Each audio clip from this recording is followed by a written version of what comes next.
Hello les amis, j'espère que vous allez bien et je suis heureuse de vous retrouver pour ce 22e jour du calendrier de l'Avent. Je vous avoue que pour cette vidéo, j'ai un peu galéré, c'est pour ça que c'est la toute dernière que j'ai tournée, vous pouvez déjà le voir parce que j'ai plus la même tête. Entre temps, je suis passée chez la coiffeuse pour les fêtes et au départ j'avais prévu quelque chose, je pensais vous faire mon unhaul.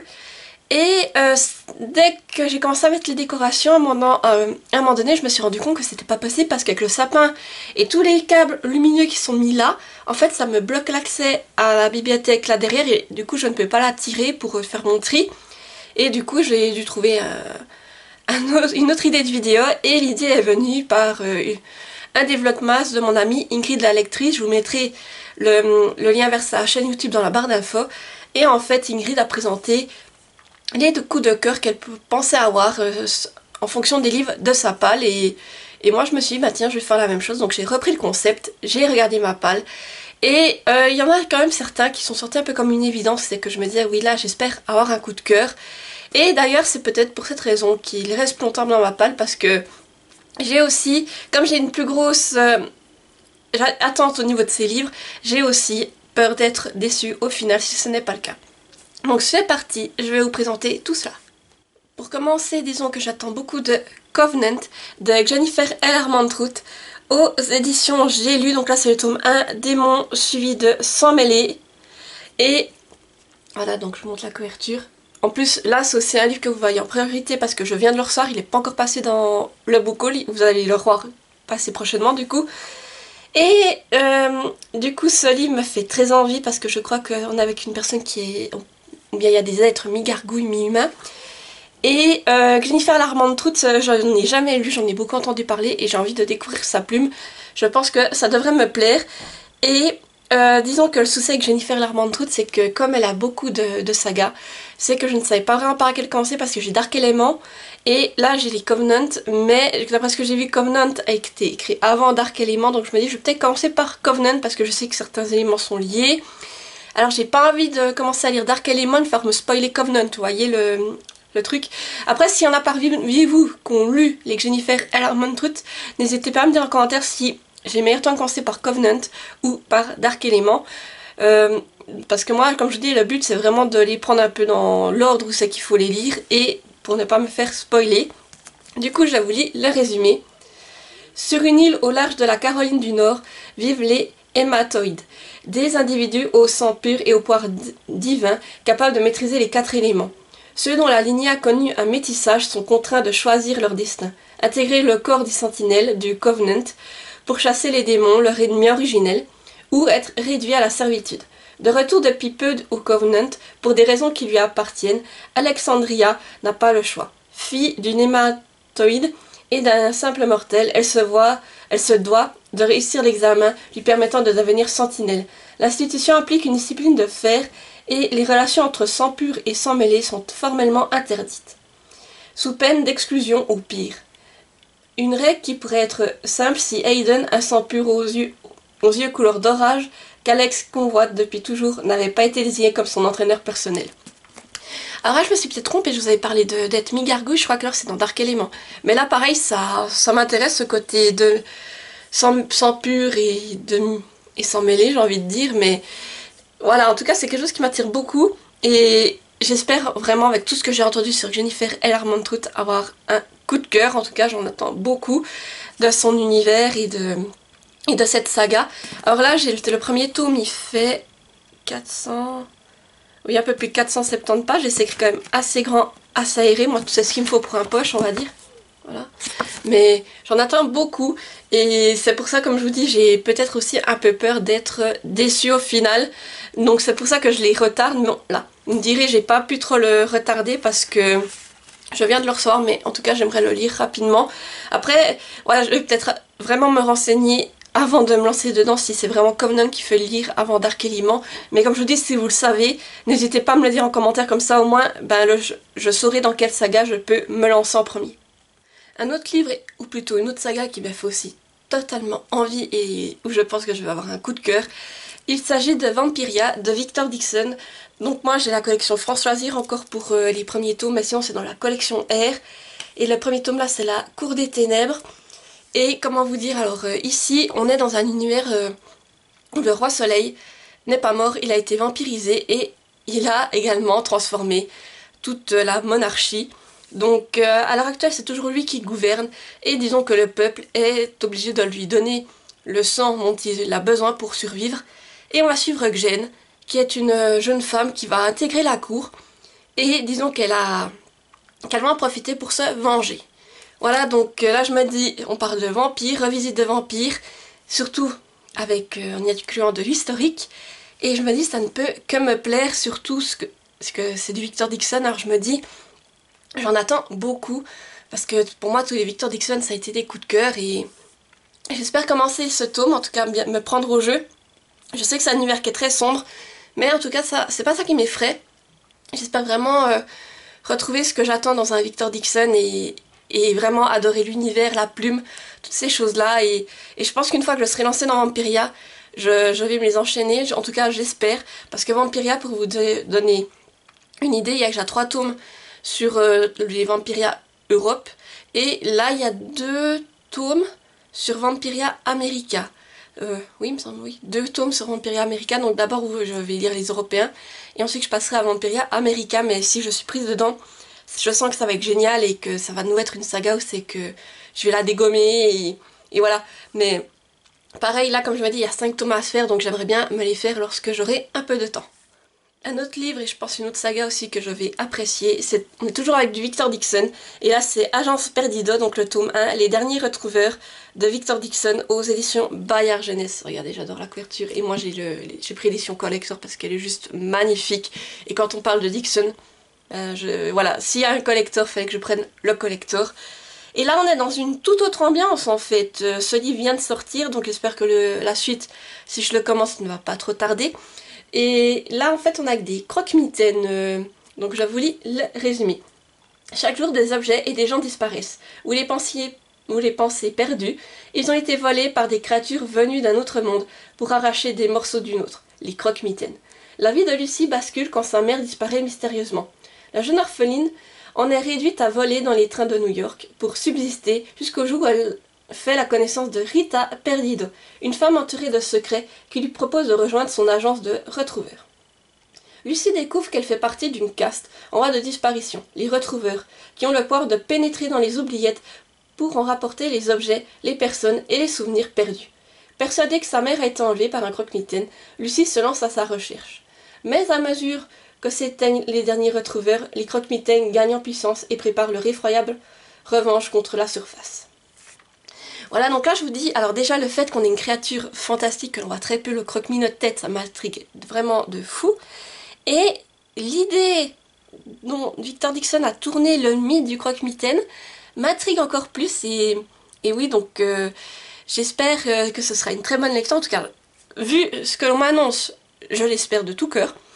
Et tout ce qui me fait peur, on va dire, c'est comme là le tome 1 vient de sortir, je vais peut-être le garder plus longtemps de côté parce que je vais attendre que les suites sortent également, parce que j'ai peur d'arriver au bout de celui-ci et de me dire mince, j'ai pas la suite, et de devoir attendre et d'être frustrée, vous voyez, que je préfère, là celui-là il va peut-être rester encore un petit moment dans ma palle, en attendant que la suite sorte, et quand il y aura peut-être deux tomes, là je me dirais éventuellement, bon, tu pourras y aller, mais en tout cas, sachez que ça me fait très envie le speak quand j'ai vu cette histoire avec les croque-mitaines, mais ça m'a vraiment hypé. Et je me dis, j'espère vraiment avoir un énorme coup de cœur pour cette saga, parce que là, en tout cas, déjà rien que ce que l'on me propose à l'intérieur me donne très envie d'y aller. Ah, et sinon, on est sur une lecture qui fait... Ah, il y a plein de dessins à la fin, j'avais pas vu. Un peu plus de 460 pages, c'est écrit assez grand, assez aéré, ce que je trouve un début de chapitre. Voilà. Et à la fin, j'ai vu qu'il y a toutes des illustrations, je pense que ce serait créatures magiques ou des choses comme ça, donc c'est vraiment intéressant. En tout cas, ce livre a l'air d'être vraiment super bien fait au niveau de l'objet livre et de ce qui nous est proposé dedans, donc voilà, vraiment très très hâte. J'ai aussi pas mal d'attentes sur Beast of Play, c'est le tome 1, que la chasse commence, c'est Diana Gray aux éditions de Saxus, je vous montre la couverture, et je vous lis le résumé. Que la chasse commence. Coffee, une jeune fugitive qui possède un mystérieux pouvoir, et Akon, Un futur guerrier qui veut prouver sa valeur décide de former une alliance singulière pour traquer le légendaire Shetani, un monstre qui menace leur ville depuis près d'un siècle. Ensemble, ils entrent dans la grande jungle, un monde imprégné d'une magie sauvage et d'indicibles dangers. La chasse commence, mais il devient rapidement difficile de savoir s'ils sont les chasseurs ou les chassés. Voilà, donc moi, c'est cette ambiance, on va dire, c'est ça qui me fait penser que je pourrais avoir un coup de cœur. Si on joue vraiment sur l'ambiance chasseur-chassé ou qu'on sait pas vraiment qui est le chasseur, qui est la proie, ça c'est quelque chose qui m'intrigue beaucoup et je pense que si c'est bien fait, ça peut me donner un coup de cœur et voilà, c'est ça en tout cas qui me donne vraiment envie de le découvrir. Et comme je vous dis, si là cette notion-là est bien faite, je pense que pour moi ça pourrait déboucher sur un coup de cœur parce que c'est vraiment quelque chose que j'apprécie dans les romans. Et quand je peux en trouver qui propose ce style-là, eh bien je fonce dessus. Alors là, vous allez me dire, il est sorti il y a des années, alors peut-être que justement quand il est sorti, j'y avais noté, je ne l'ai pas pris à ce moment-là, et puis là de l'avoir revu à un moment donné au magasin et puis d'être tombée dessus, je me dis, mais oui, alors là, ça m'intéresse vraiment de ouf, et je crois qu'il y a 2 tomes ou 3 tomes pour cette série. Mais je vais que j'en avec le tome 1, et puis si je suis vraiment emballée, je prendrai la suite pour ceux-ci, mais j'aimerais vraiment avoir un coup de cœur, en tout cas vu comme c'est fait, et cette notion un peu d'être dans la jungle, un peu, j'aimerais bien aussi avoir un peu du frisson, j'ai envie de dire, d'avoir peur de me dire où est la créature, où est-ce qu'elle nous observe, ces choses-là, et voilà, c'est ça qui me captive beaucoup et où j'espère avoir un coup de cœur avec celui-ci. Une autre saga sur laquelle j'espère avoir un coup de cœur, il s'agit des Couronnes de Nyaxia, et le premier tome c'est Le Serpent et le Descendant de la Nuit de Carissa Brockben aux éditions Bookmark. Voilà, je vous montre la couve, elle est magnifique. En tout cas moi j'adore cette couverture-là. Et celui-là je pense que vous en avez déjà beaucoup entendu parler, je vais pas vous faire un résumé, mais on est dans un univers où il y a des vampires. On va rencontrer un vampire qui va adopter une jeune fille humaine, il va l'élever comme si c'était sa propre fille, sauf que comme c'est une humaine, pour les autres vampires c'est de la nourriture on va dire en guillemets, et elle a dû apprendre à se défendre rapidement, et disons que pour vraiment pouvoir mettre en avant sa place et plus se sentir menacée chez les vampires, elle va participer à une espèce de tournoi qui est organisé, et si elle le gagne, eh bien elle pourra demander l'immortalité pour, voilà, pour ne plus être une simple mortelle et rivaliser avec les vampires. Et pendant ce tournoi, elle va devoir faire alliance avec un vampire qui est vraiment très dangereux. Voilà pour le speech. En tout cas, moi, dès qu'on m'a dit ça, j'étais vraiment hypée. Je me suis dit, tiens, alors ça, si c'est bien fait, si on a un mélange vampire, Hunger Games, en guillemets, je pense que ça va me plaire et en tout cas j'en attends beaucoup, voire même un gros coup de cœur. Après c'est un beau bébé hein, qui fait 600... combien 600... oui, plus de 640 pages. Et il est écrit de manière assez grande et assez aérée, alors ça va être sympa. Et j'aime beaucoup les entêtes de chapitre, regardez. Et à l'intérieur aussi vous avez des images que vous pouvez retrouver à certains moments. Donc est-ce que j'en trouve une pour vous montrer, voyez. Voilà, il y a des images, ça fait assez sombre, mais pour agrémenter au milieu du texte, et je trouve ça sympa. Donc voilà, maintenant moi j'en attends vraiment beaucoup, et j'espère avoir un gros coup de cœur. Là pour le moment je n'ai que le tome 1, mais le tome 2 et le tome 3 sont dans ma pile à lire, et voilà, j'espère vraiment que je vais crocher dans cet univers, et que ce sera une saga coup de cœur pour ma part, mais en tout cas là, vu sur le papier, il y a tout ce qu'il faut pour me plaire. Une autre saga qui me fait vraiment envie et où c'est que j'espère vraiment avoir un coup de cœur, c'est Crescent City de Sarah Gjimas aux éditions de Saxus. Donc là c'est le premier tome, Maison de la Terre et du Sang. Voilà, je montre la couverture. Et là, oui, j'espère vraiment un coup de cœur comme avec Akotar. J'avais adoré la saga Akotar, faudrait d'ailleurs que je me la relise pour pouvoir lire le tome sur Nesta et les suites qui devraient arriver. Et là, du coup, je vous dis vite le résumé. Liée par le sang, tentée par le désir, déchaînée par le destin. Brice, une jeune femme mi-fae, mi-humaine, a une vie parfaite. Elle travaille la journée chez un marchand d'antiquités qui vend des artefacts magiques et fait la fête toute la nuit avec ses amis en savourant chaque plaisir qu'offre Lunation, plus connue sous le nom de Crescent City. Mais un jour, un terrible meurtre va venir ébranler les fondations de la ville, de même que le monde de Brice. 2 ans plus tard, son travail ressemble à une impasse et elle se plonge dans l'oubli en écumant les clubs les plus fameux. Mais lorsque le meurtrier frappe à nouveau, Brice se retrouve entraîné dans l'enquête et doit faire équipe avec Hunt, un mystérieux ange déchu dont le passé noir hante chacun de ses pas. Ce dernier est l'assassin personnel des archanges, et il doit protéger la jeune femme, même s'il lui porte peu d'intérêt. À la recherche de la vérité, Brice et Hunt vont apprendre à se connaître et vont explorer les bas-fonds de la ville jusqu'aux niveaux les plus sombres de l'enfer, où des choses qui dormaient depuis des millénaires se réveillent. Voilà, donc effectivement ça me donne très envie. Alors le frein, vous me direz, parce que je pense qu'effectivement ça a quelque chose une fois que je serai lancée dedans. Ça va être haletant, je pense que l'univers va être bien travaillé et toutes ces choses là. Mais le frein, c'est ça. Voyez la taille du pavé. Voyez. Et imaginez, alors ça c'est le premier, mais à côté vous avez le 2 et le 3 qui font exactement la même taille, voire même peut-être un peu plus gros. Alors ça refroidit, j'avais envie de dire, et puis je sais que si je veux me lancer dedans, il faut vraiment que je les lise à la chaîne parce que c'est des univers très développés. Faut pas laisser de temps entre chaque tome parce que sinon c'est mort. Et pour donner une idée, le tome là, il fait hop, plus de 950 pages. Et ils sont quand même écrits, c'est quand même écrit plus petit que certains autres livres et assez serré. Donc, vous voyez, il va falloir se les lire. Après, il faut que j'ai le temps, il faut vraiment que je trouve un moment où je me dis, là, je me casse les 3 Crescent City. Parce que si je ne l'organise pas à l'avance, je sais que je ne vais pas les sortir. Parce que il faut lire ces belles bricasses et surtout, il faut les enchaîner. Donc, il faut vraiment que j'ai un moment, c'est que je me dis, bon là, tu te concentres sur les Crescent City, tu les sors et tu t'y attaques. Mais j'aimerais, en tout cas j'espère de tout cœur que ce sera comme un Cotard, un énorme coup de cœur pour les Crescent City, car j'en attends vraiment beaucoup et j'ai envie de retrouver la plume de Sarah Gmas. Mais le problème, comme je vous dis, c'est leur taille. C'est ça qui me fait le plus peur et qui retarde la sortie de la pile à lire.